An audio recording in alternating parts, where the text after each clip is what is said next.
नमस्कार दोस्तों, मैं हूं राज शर्मा और आप देख रहे हैं हाईवे नाइट। चलिए दोस्तों, आज की कहानी की सफ़र पर। दोस्तों, ये कहानी हमें भेजे हैं उत्तर प्रदेश के रहने वाले रामनाथ जी। रामनाथ जी गोरखपुर के पास के रहने वाले हैं। ये गोरखपुर की उत्तर प्रदेश की घटना नहीं, ये घटना जो घटी थी उनके साथ में हरियाणा के शहर फरीदाबाद में साल 1990 में, जब काम के सिलसिले में रामनाथ जी वहाँ पर गए हुए थे और कुछ महीना तक वहाँ पर नौकरी भी किया था। तभी वो घटना उनके साथ में घटी थी। तो आइए देरी नहीं करते हैं, चलते हैं आज रामनाथ जी की कहानी में, जानने की कोशिश करते हैं कि आखिर रामनाथ जी के साथ में ऐसा क्या घटा था। तो दोस्तों, नाम तो मेरा जान ही चुके हो, लेकिन मेरे साथ में जो घटा था ना, आज भी मैं सोच करके कांप जाता हूँ। वो डरावनी घटना मैं दोबारा दोहराना नहीं चाहता। मुझे तो कई दिन तक अब कुछ अता पता ही नहीं था कि मैं हूँ कहाँ पर। मैं काम के सिलसिले में गांव से फरीदाबाद गया हुआ था। वहाँ पर मेरे कोई और भी रिश्तेदार रहते थे और मैं यंग एज था, नया नया जोश था, नया उमंग था और मैं एक फैक्ट्री में काम कर रहा था अपने रिश्तेदारों के साथ में। वहाँ मेरे और भी रिश्तेदार जो आपको बताया था ना, लेकिन उनकी कॉलोनी थी ना थोड़ी दूर दूर पर थी। छुट्टी के दिन हम सब कहीं ना कहीं इकट्ठा होते थे और फिर हम अब लंबी बातचीत होती थी। वैसे ही हम एक रिश्तेदार के घर गए हुए थे। वो रिश्तेदार बड़ा अलग नहीं थे, बिल्कुल खास थे। मेरे भाई के साला साहब थे और उनकी नई नई शादी हुई थी, अच्छी जगह पर काम करते थे, लेकिन रहते थे ना बहुत छोटा कमरा था। बस एक छोटा सा पलंग उनके कमरे में आता था और थोड़ा सा जगह अब खाली बचता था। उसी में खाना बनाना, स्टोव जलाना, सब कुछ करना, सब उनकी पत्नी उसी में करती थी। और जब हम लोग रहते थे ना, वहाँ तो बड़ा सा कमरा था, लेकिन हम अकेले तो नहीं रहते थे ना, और भी उसमें लोग रहते थे। लेकिन वो जो घर था ना, बड़ा खुला खुला सा था। लेकिन ये जो मेरे रिश्तेदार थे ना, जिनके घर में गया था, उनका कमरा बहुत ही छोटा था। खैर, हमारे भाई साहब के साला साहब थे, आदर भाव तो करना ही था। वो भी हमारे कमरे पे आए थे तो हमने भी बड़ा इज्जत पानी किया था। अब इस तरह हम बैठ गए, शाम के टाइम गए थे। अब मैं उनसे कह रहा था कि मैं अब निकल जाता हूँ, लेकिन वो मना करते रहे कि नहीं नहीं, ऐसा है कि थोड़ी देर में खाना बन जाएगा, इसके बाद खा पी करके आप निकल जाना। मैं कहने लगा कि देखिए, मुझे साइकिल से जाना है और दूरी भी काफ़ी थी, पौन घंटा 1 घंटे के आसपास लग जाना है। और तब वो कहने लगे बस थोड़ी देर में बन जाएगा, फिर आप कहाँ भटकते रहेंगे खाने के लिए, वहाँ जाएंगे क्या पता मिलेगा ना मिलेगा, अब यहाँ तो गरम गरम बन रहा है, गर्मा गर्म खाना खा के जाइएगा। मैं भी लालच में आ गया था और फिर मैं रुक गया। बातचीत होने लगी। अब इसके बाद जब खाना वाना हम खा लेते हैं ना, तो रात का करीब 10:30 बज चुका था। उनकी जो पत्नी थी कह रही थी कि आप देखिए लेट हो चुका है, अब मत जाइए, आप रुक जाइए यहीं पर। लेकिन रुकने का मैं रुक जाता, लेकिन इतना बड़ा कमरा नहीं था और वो भी नई नवेली उनकी पत्नी थी, ठीक भी नहीं लग रहा था। वो भी कह रहे थे हमारे कि आप रुक जाइए, इसी में हम गुजारा कर लेंगे, जैसे तैसे हम लोग अब रात तो काटनी है, सो जाएंगे, आप रुक जाइए, रात ज़्यादा हो गई है। लेकिन मैं देख रहा था परिस्थिति ना, मैं अब उस जगह पर रुकना नहीं चाहता था। एक छोटा सा कमरा, एक पलंग, मियाँ बीवी तो थे, अब मैं उसमें कहाँ एडजस्ट हो पाता। मैं कहने लगा कि मैं निकल जाऊँगा, मेरे पास साइकिल है ना, अब कोई दिक्कत नहीं होगी। और मैं अपनी साइकिल लेकर निकलता हूँ और मुझे कॉलोनी के बाहर तक छोड़ने आते हैं। बातचीत होती रहती है और वहाँ पर एक गंदा नाला बहता था और वहाँ एक पुलिया थी।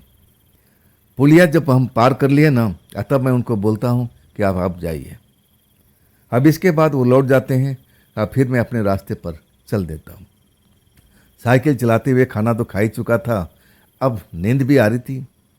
आंखों में ऐसा लग रहा था कि बस जल्दी से अपना घर पहुँचूँ और बिस्तर पकड़ लूँ, ऐसा ही मुझे लग रहा था। नींद के खुमारी की शुरुआत हो गया था। तेज तेज साइकिल चलाता हुआ अब मैं गुजरने लगा। बिल्कुल रास्ता एकदम सुनसान हो गया था। एकदम वीरान पड़ गया था। कोई ना आ रहा था, ना कोई जा रहा था। और मैं बिल्कुल किसी चीज़ का बिना परवाह किए कि उस टाइम यंग था मैं, और मैं ज़्यादा सोच विचार तो करता नहीं था। अब भूत प्रेत से कभी वास्ता तो हुआ ही नहीं था, तो डर काहे का। मैं चलने लगा। अभी मेरी जो कॉलोनी थी ना, कम से कम आधे घंटे की दूरी पर थी साइकिल द्वारा। मैं एक ऐसी जगह से पार कर रहा था ना कि वहाँ पर दोपहर के टाइम में भी अकेले लोग डरते थे। थोड़ा कब्रिस्तान शमशान का एरिया था, और कब्रिस्तान शमशान के नाम से अब दिन में भी लोग डर जाते हैं। खैर, मुझे भी पता था कि यहाँ पर एक साइड में शमशान है, एक साइड में कब्रिस्तान है। दिन में मैं कई बार गुजरा था, मुझे भी आइडिया था। लेकिन मैं उन दिनों में भूत प्रेत पर मैं यकीन करता नहीं था, तो मैं किस लिए डरूं। अभी कब्रिस्तान शमशान थोड़ा दूरी पर था, और तभी मुझे एक बुजुर्ग जाते हुए दिखाई दे रहे थे। जब मैं उनके बगल से गुजरता हूँ ना, तब बोलते हैं, आवाज़ देते हैं, अरे बेटा रुको रुको रुको। बुजुर्ग को मैं देखा था जाते हुए। मैंने सोचा कि आसपास में कहीं घर होगा, अब इसलिए जा रहे होंगे। मैं टोका नहीं उनको, मैं तो अपने रास्ते से निकल रहा था। तब वो मुझे आवाज़ दिए। आवाज़ देने के बाद में मैं साइकिल में ब्रेक लगा देता हूँ, रुक जाता हूँ, और फिर वो मेरे पास में आते हैं। कहते हैं, बेटा क्या आप मुझे थोड़ी देर आगे तक छोड़ दोगे? थक गया हूँ बेटा, अब चला नहीं जा रहा है। मैं सोचा कि बुजुर्ग हैं, इतना तो कर लेना चाहिए। मैं कहने लगा कि चाचा जी आप कहाँ रहते हो? तब कहने लगे, बेटा बस थोड़ा सा आगे, थोड़ा सा ही दूरी है, इतना दूरी मुझे आप पार करवा दो, तुम्हारा मैं एहसान कभी नहीं भूलूंगा। मैं कहने लगा, एहसान वाली बात नहीं चाचा जी, मैं भी उधर ही जा रहा हूँ, आप बैठ जाओ। मैं उनको इज्जत से पीछे अपना साइकिल कैरियर पर बिठा देता हूँ। मैंने एक चीज़ नोट किया था, जब बैठे थे ना, अब चेहरा, अब उनका बदन हष्ट-पुष्ट लग रहा था। देखने में 60-65 साल के होंगे। बड़ी बड़ी मूछें थी, सफ़ेद मूछें, छोटे छोटे बाल थे, सफ़ेद कुर्ता वगैरह पहन रखे थे। वजन के माफिक लग रहे थे कि वजन कम से कम 80-90 या 100 किलो के आसपास होना चाहिए। लेकिन जब मेरे करियर में बैठते हैं ना, मुझे वजन का एकदम लगा ही नहीं कि उनके शरीर में कोई वजन है। बिल्कुल हल्का फुल्का लग रहा था। मैं टोकने तो था, लेकिन मैं टोका नहीं कि छोड़ो हमें क्या करना। मन में संदेह उठा था, लेकिन मैं अपना संदेह को मिटा देता हूँ। अरे नहीं नहीं, ऐसे कोई बात नहीं है, चल देता हूँ मैं उनको। कब्रिस्तान का जब एरिया आ जाता है और शमशान एक साइड में कब्रिस्तान, अब वहाँ पर मैं गुजरने लगता हूँ, और तब मैं देखता हूँ कि दोनों साइड में रात वीरान हो चुकी थी, बिल्कुल सुन सपाटा हुआ पड़ा था। एक साइड में एक औरत बैठी हुई और रो रही थी, और दूसरी साइड में अब एक बड़ी सी लड़की, अब उसकी उम्र शायद 20-22 साल का होगा, आसपास का होगा, वो भी ज़मीन पर बैठी हुई, और वो अब एक दूसरे को देख करके रोए जा रहे थे। जब मैं देखता हूँ, समझ नहीं आता कि ये लोग यहाँ पर क्यों बैठ के रो रहे हैं। ये तो शमशान का एरिया है, अगर कोई मर गया होगा तो दिन का टाइम में दफनाने जलाने सब आते हैं, रात में तो कोई आता नहीं। तो ये लोग हैं कौन? मैं थोड़ा सा अजीब सा लगा, तो मैं साइकिल का स्पीड कम कर दिया। और तभी मेरे पीछे बैठे हुए अंकल कहने लगे, बेटा साइकिल रोक मत देना, चलते रहो चलते रहो। तब तक मैं साइकिल रोक दिया था। उनकी रुदन सुन करके जो रो रहे थे, एक साइड में लड़की थी रोड के इस साइड में, और दूसरी साइड में औरत थी। अब मुझे दया भाव आ रही थी। अब मैं समझ नहीं पाया कि क्यों रो रहे हैं, मैं उनसे पूछ लूँ। लेकिन जो पीछे कैरियर पर चाचा बैठे हुए थे, साइकिल रोकते ही कहने लगे, बेटा साइकिल रोक मत, साइकिल रोक मत, चलते रहो चलते रहो। मैं कहने लगा, चाचा देखो ना ये लोग क्यों रो रहे हैं, क्या आफत इन पर टूटी पड़ी है। एक तो इस साइड में है, एक उस साइड में है। चाचा कहने लगे, बेटा इनके आंसू पर मत जाओ, इनकी शिशिके मत जाओ, चलते रहो बेटा चलते रहो। मैं कहने लगा, चाचा हम लोग इंसान हैं, ये लोग भी इंसानी हैं, आखिर इनके साथ में क्या हुआ है, क्या घटा है। रात का टाइम इस जगह पर इनको होना नहीं चाहिए, तो क्यों यहाँ पर बैठ कर रो रहे हैं। दूसरी साइड में एक लड़की है, इस साइड में औरत है, अब ऐसा क्यों है। चाचा मुझसे बार बार कहते कि बेटा अब समय मत गवाओ यहाँ पर, तुम्हारे लिए ठीक नहीं होगा, चलते रहो चलते रहो। लेकिन जवानी का जोश था ना, सही कहता है कि बस जवानी जो होती है ना अंधी होती है। डर नाम का तो चीज़ मैंने कभी आज तक महसूस ही नहीं किया था उस टाइम में। उस टाइम की बात बता रहा हूँ। मैं डरना तो सीखा ही नहीं था। मैं चाचा से कहने लगा, चाचा आप तो निर्दयी हो, ऐसा तो आप सोचना ही नहीं चाहिए। अरे कम से कम पूछ तो लो कि इनसे हुआ क्या है। चाचा जब मेरी बात सुनते हैं तो गुस्सा हो जाते हैं और कहते हैं, बेटा मैं तुमसे अब बोल रहा हूँ ना कि इस जगह से निकल लो, तुम्हारी सेहत के लिए बहुत बढ़िया होगा, लेकिन तुम मेरी बात को सुन नहीं रहे हो, उल्टा मेरे को दोष दे रहे हो। तुम्हें मालूम नहीं है कि ये लोग क्या हो सकते हैं।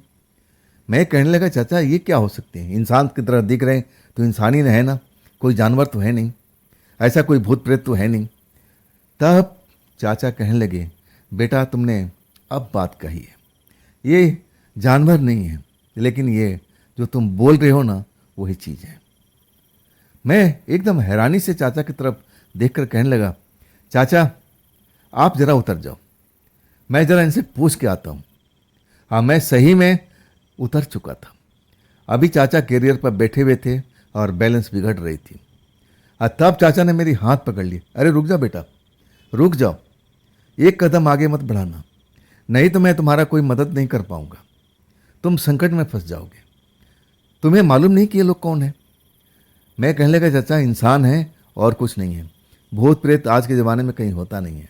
देखो ना कितना अब ये दुखी होकर रो रहे हैं, जैसे वो रुलाई उनका देख रहा था। चाचा मेरी बात पर नाराज हो गए थे। हाँ कहने लगे, बेटा तू एक कदम आगे बढ़ाए ना तो तेरे साथ में जो होगा मैं उसका जिम्मेदार नहीं हूँ। मैं तो तुझे इस जगह से सही सलामत बाहर तक निकालना चाहता था, लेकिन तेरी किस्मत ही खराब है तो मैं उसमें क्या कर सकता हूँ। जा मर, मैं निकलता हूँ यहाँ से। आज सही में चाचा साइकिल छोड़ करके उतर करके और आगे पैदल ही बढ़ने लगे। मैं चाचा को जाते देखता रहा। औरत जो बैठी थी ना घूंघट काट करके, मैं लड़की को देख रहा था, वो घूंघट नहीं कर रखी थी। मुझे देख करके जो लड़की है ना, जैसे उसकी माँ थी उस साइड में, माँ के इस तरफ में आ जाती है और दोनों बैठ करके फिर रोना शुरू कर देती। मेरा जो हृदय था ना अब ऐसा ही पिघल जाता था। और रुलाई पर तो और ही ज़्यादा, ना जाने इनके ऊपर में क्या दुख तकलीफ है। माँ बेटी इस जगह पर इनको होना नहीं चाहिए। और मैं सोचता हूँ कि मैं क्या करूँ, चाचा मना कर दिए, नाराज़ भी हो गए और आगे भी बढ़ रहे हैं। अब मैं जब जैसे ही साइकिल तो मैं खड़ा कर दिया था और जैसे ही आगे बढ़ने लगा ना, अचानक उनका रंग ढंग बिल्कुल बदल चुका था। जो घूंघट काढ़े हुए थी ना उसका चेहरा मैंने देख लिया था। इतना भयानक चेहरा मैंने कभी ज़िंदगी में नहीं देखा था। और जो लड़की जवान सी लग रही थी जैसे माँ बेटी हो, उसका भी एकदम चेहरा अपरिवर्तन हो चुका था। वो भी गोरी चिट्ठी दिखाई दे रही थी, अब उसका चेहरा काला कलूटा नजर आ रहा था। और उसी टाइम मैं समझ गया कि चाचा ने सही कहा है। मैं भूत प्रेत पर कभी यकीन नहीं करता था। भला इंसान की शक्ल एक सेकंड के अंदर में कैसे बदल सकती है। और मैं कहूँ ना कि चाचा का आवाज़ देने लगा, चाचा रुको, चाचा रुको। चाचा तो चलते जा रहे थे, अब मेरी तो कोई सूध नहीं ले रहे थे। मैं साइकिल पर चढ़ा नहीं, साइकिल ले करके भागता हुआ और दौड़ने लगा। और जैसे मैं दौड़ने लगा ना, वो दोनों माँ बेटी अब मेरे पीछे लग गई थी। एक तो जो औरत थी वो लंगड़ लंगड़ के चल रही थी, लेकिन उसका हाथ पकड़े जैसे उसकी बेटी जैसे उसको खींच करके ले आ रही हो। मैं सब देख करके इतना डर चुका था कि चाचा को आवाज़ दे रहा, चाचा रुक जाओ, चाचा रुक जाओ, मैंने बहुत बड़ी गलती कर दी। आखिरकार मेरी गुहार सुन करके चाचा रुक गए थे। तब तक मैं साइकिल लेकर के दौड़ता हुआ उनके पास पहुंच गया, हाँफते हुए डरे हुए हालत में। तब चाचा कहने लगे, देख लिया ना तुमने, तुम तो उन पर दया दृष्टि दिखाने जा रहे थे, दिखा दिया दया दृष्टि। मैं जानता था कि ऐसे ही तुम्हारे साथ में होगा, तुम्हें जल्दी सूध आ गई। अगर तुम उनके नज़दीक पहुंच जाते ना तो तुम तो वहां से बच के निकल भी नहीं सकते थे। चलो यहाँ से जल्दी, देरी मत करो। फिर चाचा को मैं बैठाता हूँ और पैडल मारते हुए तेजी से आगे निकल जाता हूँ। एक जगह जहाँ पर कोई घर बार नहीं था, रास्ता पर मैं चल ही रहा था, मैं डरा हुआ था। तब चाचा कहते हैं, बेटा साइकिल रोक दे, तू थक गया होगा, अब जा तू, अब निकल जा तू। मैं पूछने लगा, चाचा यहाँ तो कोई घर वर दिखाई नहीं दे रहा है, तो आप कहाँ रहते हो? तब चाचा मुस्कुराते हुए कहने लगे कि बेटा, मेरा ये सब जितना जगह देख रहा है सब मेरा ही घर है। मैं वहाँ भी रहता हूँ, यहाँ भी रहता हूँ, और जहाँ से तूने मुझे बिठाया था मैं वहाँ भी रहता हूँ। अब जा तू, अब तेरे ऊपर कोई खतरा नहीं है, लेकिन बेटा सावधानी बरतना, ऐसा गलती कभी मत करना जैसे तूने आज किया था। अब इसके बाद मुझे वो बोलते रहे, निकल जा यहाँ से। मैं चाचा से कई सवाल पूछना चाहता था कि आखिर आप कौन हैं, आखिरकार आपने मेरी मदद क्यों की, लेकिन वो कोई जवाब नहीं दे रहे थे। सीधा कह रहे थे कि देर मत कर, तू यहाँ से निकल, जितना जल्दी हो सकता है निकल ले। और आखिरकार मेरा सवालों का जवाब दिए हुए और वो अंधेरे में चले गए थे। अब फिर मैं उस जगह से अब डरते हुए भागा था। उसके बाद मैं 2 दिन तक मेरी तबीयत खराब रही थी, बुखार चढ़ा हुआ था। डर के मारे सपने में मैं वही सब देखता था। मेरे जो अब लोग थे साथ में रहने वाले, मुझसे पूछते थे कि क्या हुआ। मैं बताया कि देखो रात में मेरे साथ में ऐसा हुआ। तब वो कहने लगे, तुम्हें तो रात में कब्रिस्तान वाले रास्ते से गुजरना ही नहीं चाहिए था, तुम मेन रोड से होकर आते ना, वो शॉर्टकट के चक्कर में क्यों पड़ गए थे। लेकिन अब जो होना था अब तो सब कुछ हो चुका था। अब मैं 2 दिन बीमार रहा और इसके बाद मेरी तबीयत जो थी ना अब धीरे धीरे सुधरने लगी थी। और आज तक मैं उस चाचा के बारे में, मैं तो उन औरतों के बारे में तो जान चुका था कि वो देखने में इंसान जैसी लग रही थी, लेकिन इंसान तो थी नहीं। लेकिन चाचा कौन थे? उन्होंने मेरी मदद किया था।